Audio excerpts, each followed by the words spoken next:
I also pay tribute to those who have campaigned on the final citizenship injustice I wish to raise, and in particular one of its victims, Trent Miller, who has been writing to me about it ever since I acted as a humble foot soldier to the late and much missed Lord Avebury during the passage of the 2014 immigration bill, when he went as far as the constraints of that bill allowed on the issue. The JCHR refers to the recommendation it made in its previous 2018 report, where it deemed it unacceptable that acquisition of British nationality should depend on whether a person's father or mother was a British Overseas Territory citizen and on whether or not their parents were married. It recommended urgent legislative action to remove this discrimination affecting those born before July 2006.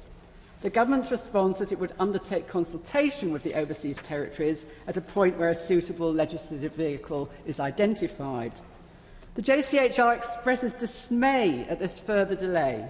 It also notes that the explanatory memorandum to the order explains that the legislators of the overseas territories have not been consulted since they have no competence in matters relating to nationality and citizenship. Well, one might have thought the government would have known that before committing to such consultation. As it is, we seem to be back where we started. The JCHR, not surprisingly, were unimpressed and make clear that the Home Office and the Foreign and Commonwealth Office should not wait to consult on this at some unspecified point in the future, but should take action to consult and actively seek to remedy this human rights violation as swiftly as possible, rather than proffer excuses for delay. In fact, according to a written answer I received on the 10th of May, it seems there has been engagement with the British Overseas Territories to seek their views on possible future changes on the matter.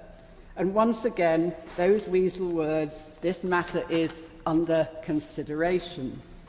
Could the Minister therefore tell us what has been the outcome of that engagement and why the government continues to drag its feet on remedying this blatant and anachronistic piece of discrimination? And will she give a commitment to do what she can to ensure legislative action is now taken sooner rather than later? Because she herself, in introducing this order, said how this kind of discrimination is really unacceptable. And to finish, I would like to quote Trent Miller, who said this would remedy the deep hurt and sense of rejection felt by children, now adults, affected, who simply want to be respected and treated fairly.